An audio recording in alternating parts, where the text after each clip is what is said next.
अभी हम लोग खेदड़ में और यहाँ पे किसान महापंचायत चल रही है, उसी बीच डॉक्टर देवेंद्र भलारा हमें मिले हैं। इनसे बात करते हैं यहाँ किस उद्देश्य के साथ यहाँ पहुँचे हैं। डॉक्टर साहब नमस्कार। जी नमस्कार जी। उद्देश्य क्या है महापंचायत में पहुँचने का? देखिए, शहीद धर्मपाल जी का अमृत शरीर यहाँ रखा हुआ है जी।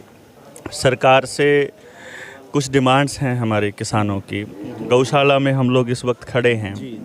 गौशाला को बचाने की लड़ाई खेदड़ के लोग कितने अरसे से लड़ रहे हैं, 3 महीने से ज़्यादा का समय होने वाला है।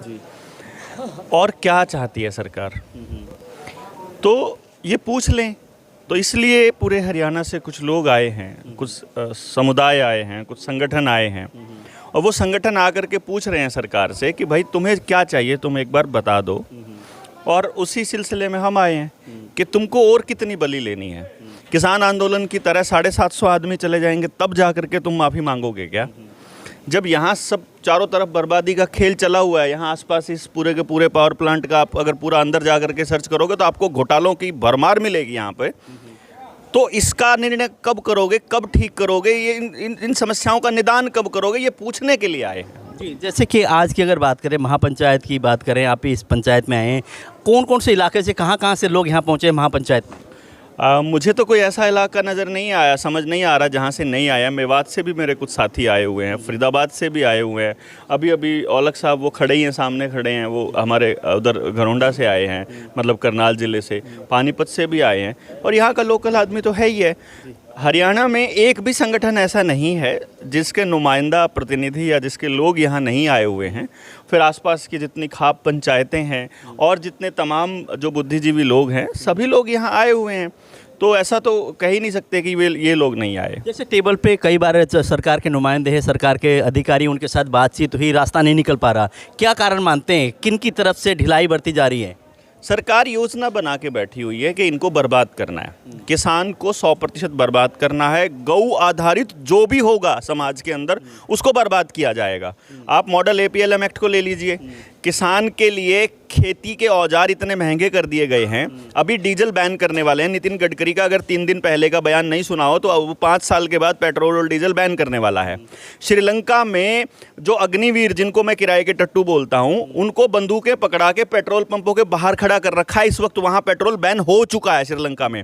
और श्रीलंका हमसे 5 साल 4 साल आगे था जो अर्थव्यवस्था में और कर्जे के मामले में। तो ये समझिए कि भारत अगले 5 साल में जो बर्बाद होगा, उसके बाद जो किसान को बर्बाद करने का खेल चलेगा, तो किसान के पास 2-3 चीज़ें होती थी अपनी, जिसके दम पर वो अपनी ज़िंदगी गुजार लेता था। एक होता था वो अपने ही फसल से बीज बना लेता था, और दूसरा वो अपना पशु आधारित अपनी ज़िंदगी जीता था, गाय आधारित खास तौर पे।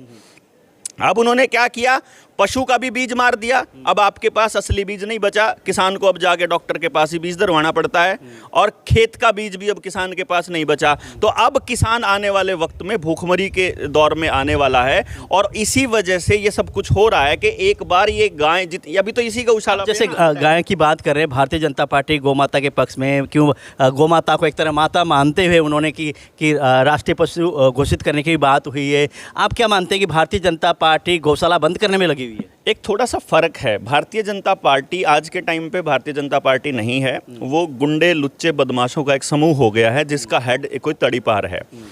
उसके अंदर एक देश का प्रधानमंत्री भारतीय जनता पार्टी में है, उसका रिकॉर्ड रहा है जिस चीज़ को उसने नमस्ते किया है उसको सबसे पहले बर्बाद करता है। इसमें पहला नंबर लाल कृष्ण आडवाणी का, अपना गुरु मानता था, उसको लपेटा।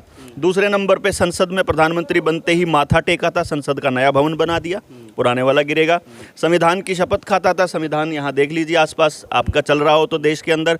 किसान के बारे में बड़ी बड़ी बातें करता था, रेवाड़ी में आकर के बात करके गया था, हरियाणा में आके बात करके गया था। किसान बर्बाद करने के लिए कानून लेकर के आया, व्यापारियों को बर्बाद करने के लिए, छोटे दुकानदारों को लेकर के।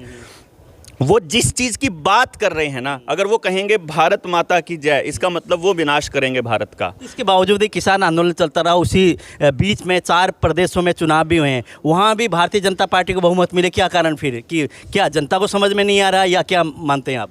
लोगों को वोट करना नहीं आता, मैं ये कहना चाहूँगा, क्योंकि लोग हमारे देश के वोट करते हैं पार्टी को, बंदे को, जात को, धर्म को। हमारा आदमी कभी भी मुद्दे को वोट नहीं करता। ये एक बहुत बड़ी समस्या है अपने देश की। इसका फ़ायदा नरेंद्र मोदी ने उठाया कि इन लोगों को बरगलाने के लिए टेलीविज़न का और मीडिया का और अखबारों का सहारा लो। इनके दिमाग में एक बात डाल दो कि सरकार इनकी बन रही है और फिर लोग सोचते हैं इनके बीच में फिर एक दूसरी बात डाल दो कि क्यों वोट खराब करनी। और तीसरे नंबर पे खेल पहले से ही ईवीएम के जरिए सेट हो चुका है। ईवीएम के जरिए सेटिंग होती है, लोगों को माइंडसेट तैयार करने के लिए मीडिया बैठा हुआ है। और मैं ये 100% गारंटी के साथ और जिम्मेदारी के साथ कह सकता हूं कि चारों राज्यों में भारतीय जनता पार्टी नहीं जीती, चारों राज्यों में लोगों ने वोट नहीं किया। अगर जीता तो छल, कपट, जबरदस्ती, प्रशासन और ईवीएम जीती है। पैसा जीता है, कॉरपोरेट घरानों के पैसे जो मीडिया के ऊपर लगाए प्रचार पे, केवल वो जीते हैं, प्रधानमंत्री नहीं जीता। एक भी ऐसे नुमाइंदे को टिकट दी हो जो लोगों का नुमाइंदा हो तो मुझे बता दीजिए। सारे के सारे समाज से सबसे गंदे आदमियों को छांट करके टिकट देते हैं और फिर लोगों को उन पार्टियों के निशानों पर निशान लगाना पड़ता है। जैसे खेदड़ की हम लोग बात करते हैं, यहाँ पे राख उठाने को लेकर एक तरह से पहले यहाँ ये प्लांट लगा, उसके बाद किसानों ने बात की राख के लिए, सरकार से कोई लिखा पढ़ी नहीं हुई, बातचीत नहीं हुई, उन्होंने राख उठाना शुरू किया, राख यहाँ से जाती रही। उसके बाद गौशाला का स्थापना की गया। गौशाला का स्थापना करने के बाद 4 साल 5 साल बाद फिर सरकार को ये जगते हैं कि हाँ, यह राख से जा रहे हैं, लाखों रुपए आमदनी हो रही है। तो अब खामियां कहाँ मानते हैं? पहले किसान और जब बात हुई थी उस टाइम लिखा पढ़ी करनी चाहिए थी, नहीं करनी चाहिए थी। अब सरकार एकदम से क्यों जागी और सरकार ने कह रहे टेंडर दे रहे हैं और गौशाला के लिए जो भी वो होगी बातचीत के रास्ते से निकालेंगे, तो यहाँ पे असमंजस की स्थिति क्यों हो पा रही? फिर कुछ नहीं है ना। मैंने आपको यही बताया। सबसे पहली बात, हमारी सामाजिक व्यवस्था के अंदर आपको याद हो, गांव की कल्चर ऐसा होता था कि किसी ने बोल दिया कि भाई साई के पैसे पकड़ रहे, तो यूं क्या करते हैं हमारे समाज के अंदर, साई की जरूरत नहीं, जबान ही बहुत है, सब जबान ही साई है। क्यों जी? जबान को ही साई बोया करते। यहाँ हमारे समाज का यो खेल है। भारत के अंदर खास तौर पे हरियाणा और पंजाब की जो कल्चर है ना, वो केवल जबान से चलती है, भाईचारे से चलती है। तो ये जबान चल रही है।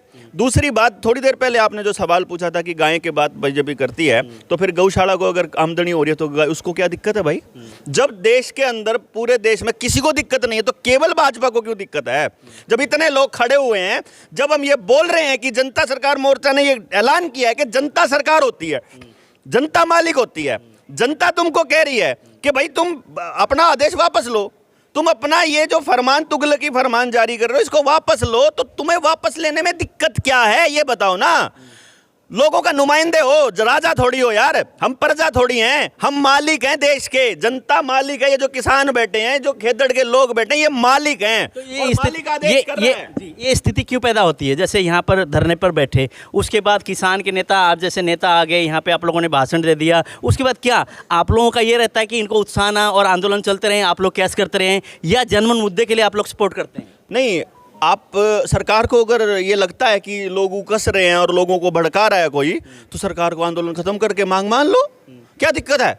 सरकार को पहले ही दिन जैसे ही लोग गांव वाले उठें, गांव के 15 लोग डिमांड करें और फिर सरकार को ये खतरा हो जाए कि आएंगे नेता, फिर राकेश टिकैत आएगा, फिर चुड़ूनी आएगा, फिर देवेंद्र बलारा है, कोई और आएगा, मतलब कहने का मतलब कोई भी आ जाएगा और वो इनको बरगला देगा। अगर इस बात का डर रहता है तो सरकार को 15 लोगों की बात मान के कर देना चाहिए ना। गलत थोड़ी मांग रहे हैं कोई, ठीक बात को मानने में तकलीफ क्या है? दिक्कत तो ये है ना, कौन उकसा रहा है? हम क्या कह रहे हैं कि गोली मारो? हम ये कह रहे हैं जैसे टेबल पे जाते हैं, किसी नेता ने स्टेज से अगर कोई हिंसात्मक बात कही हो ना, उसको उकसाना बोलते हैं।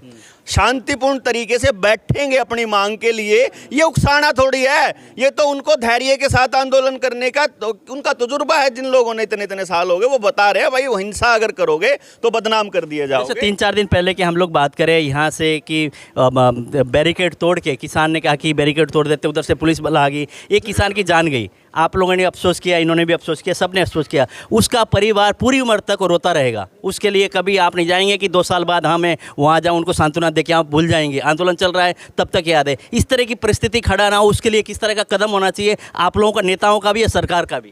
केवल एक किसान की क्यों, इस देश के अंदर किसी की भी जान जाती है तो उसका परिवार कौन सा उस चैन से जी लेता वो तो है, बिल्कुल। पुलिस कर्मचारी भी घायल हुए हैं, आम लोग भी हैं, लेकिन जो एक तरह से मजदूर, एक तरह से जो किसान थे उनकी डेथ हो गई। अब आप लोगों ने यहाँ पे उनके सब रखा हुआ है, आप लोग अफसोस जता रहे हैं, सारी चीज़ें मुआवजे की मांग है, मुआवजा भी हो सकता है मिल जाएगा, नौकरी भी मिल गई, लेकिन जो बंदा है उनकी जान तो चली गई परिवार से। तो सरकार की गलती है ना, उसको बैरिकेड क्या लगाना है?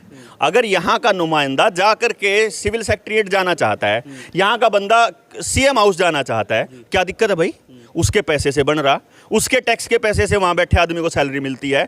अगर सीएम को यहाँ बुलाना चाहता तो आना चाहिए सीएम को। अगर उसको तकलीफ है कि यहाँ से जाने से किसानों का नुकसान हो जाएगा तो यहाँ जाओ ना अधिकारी, यहाँ जाओ ना डीसी, क्या तकलीफ होती है? उनके पास गाड़ियाँ दे रखी हैं, नौकर चाकर दे रखे, ड्राइवर दे रखे, किस चीज़ के नाम के दे रखे? इसी चीज़ के नाम के दे रखे कि किसी गाँव में अगर कोई दिक्कत होती हो तो वो उठ के जाए, ना कि गाँव वाले उठा के ट्रालियाँ भर भर के यहाँ पर पैदल जा करके धक्के खाएं। ये सारी की सारी गलती उस प्रशासन की है जिसको गांव का आदमी अपना पेट काट के टैक्स दे रहा है हर चीज के अंदर, और उसके बाद भी उसकी सुनवाई नहीं होती है। उस सरकार को यह समझना चाहिए कि जिस दिन गांव के लोगों को इतनी समझ आ गई ना, तुम्हारे को गांव में तुम्हारी जो ये तुम नए सीसीटीवी कैमराज लगा रहे हो, ये जो नए कनेक्शन दे रहे हो पानी के, जो नया आधार कार्ड और फैमिली आईडी बना रहे हो, ये सब बंद करा के तुम्हारे को घर बिठा देंगे। तुम्हारे षड्यंत्र का पर्दाफाश न्यू वर्ल्ड ऑर्डर का सब लोग समझ रहे हैं सब कुछ। जो जनप्रतिनिधि होते हैं, अगर यहाँ से हम लोग बात करें, यहाँ से विधायक है और मंत्री हैं, अनूप धानक जी मंत्री है, यहाँ से बरवाला से जोगीराम सिहाग जी विधायक हैं, यहाँ से सांसद विजेंद्र सिंह जी हैं, डिप्टी के स्पीकर हैं इसी जिले से हैं।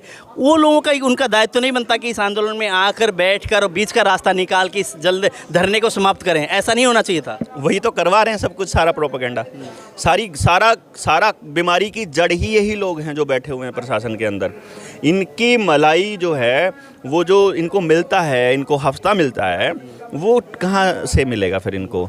वो जो इनको रोज़ रोज़ के खर्चे चलते हैं इनके, वो कहाँ ऐश और आराम कहाँ से मिलेगा? अगर आम आदमी की बात सुनने लग गए तो आम आदमी को पता चल जाएगा ना कि आम आदमी मालिक है और जो ये नौकर हैं, ये एक्चुअली ये राजा बनना चाहते हैं, इसलिए लोगों के बीच नहीं आते हैं। और इनकी जिम्मेदारी बनती थी, इनको आना चाहिए था। बल्कि मैं तो ये कहूँगा कि आने वाले वक्त में अगर लोगों को अकल आ गई तो इनका गाँव घर से बाहर निकलना मौत हो जाएगा, क्योंकि बाहर निकलेंगे तो बाहर निकलते ही लोग खड़े होंगे काले झंडे और बैनर लेकर के, जिनकी जिंदगियां बर्बाद करी हैं इन लोगों ने। जी, आज की महापंचायत से क्या नतीजा निकल के आएगा, क्या लगेगा? सरकार को किस तरह के आप चेतावनी देंगे? सरकार को क्या कहना चाहेंगे? इस आज की मीटिंग से क्या नतीजा निकल के आने वाला है? क्या धरना समाप्त होगा या समझौता होगा या किसी और राह में आप लोग पहुँचने वाले हैं?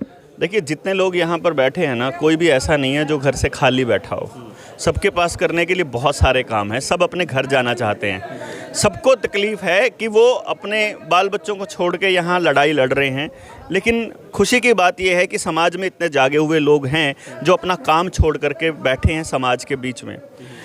हम कोई नहीं है इस पे कमेंट करने वाले, क्योंकि कमेटी बनी हुई है, कमेटी निर्णय लेगी। उस कमेटी में क्या निर्णय आता है उसको सर माथे लेकर के हमने तो आगे पीछे चलना है। तो जैसे अभी आंदोलन की कमेटी का निर्णय होगा, उस पे सारे फूल चढ़ाएंगे और सारे के सारे उस फैसले के साथ ही चलेंगे। वो देखना उनको है, वो आपको उनसे पूछना पड़ेगा। बहुत बहुत धन्यवाद। धन्यवाद। जैसे डॉक्टर देवेंद्र भल्लारा थे, इन्होंने ये कहा कि जो महापंचायत हो रही है उसमें जो कि अलग अलग इलाकों से खाप भी यहाँ पर मौजूद हैं, पंचायत के लोग भी हैं, किसान के लीडर भी हैं, यहाँ आए हुए हैं। वो जो फैसला लेंगे, फैसले के बाद आगे की रणनीति बना के लड़ाई लड़ेंगे। उससे पहले सरकार को जागना चाहिए, सरकार को सुनना चाहिए, इनकी आवाज़ सुननी चाहिए। कोई भी बैठकर अधिकारियों को भेजकर यहाँ कोई भी ऐसे नुमाइंदा आकर इनकी बात सुनकर बीच का रास्ता, कोई ऐसा नहीं है कि रास्ता निकलता है, कोई ऐसे नहीं है कि खेती बाड़ी करना है, अपने परिवार का पालन पोषण करना है, पशुओं को देखना है, पालना है। सभी अपना काम छोड़कर, घर का सारा अपना एक तरह से जिम्मेदारी छोड़कर यहाँ धरने पर बैठे हैं, ताकि ये भी अपने घर की ओर लौटें। इसके लिए सरकार को पहल करके जल्दी कोई निर्णय लेना चाहिए।